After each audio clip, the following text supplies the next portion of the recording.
Hi, and welcome back to the Parrot Coder. In this episode, I'm going to show you how to download the app and get started.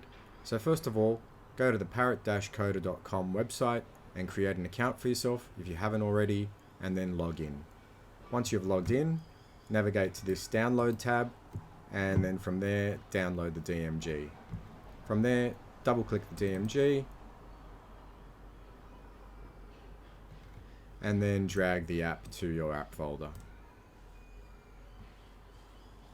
Once that's done, go to your applications folder, click on the app. You'll most likely get a warning saying you've downloaded it from the internet, but don't worry, it's been signed, and open. Once you open, you're going to come to this login screen, and from here you'll need to generate your API key. So go back to your website and click on the name menu here, click on your settings tab, and go to the API and create a token for yourself.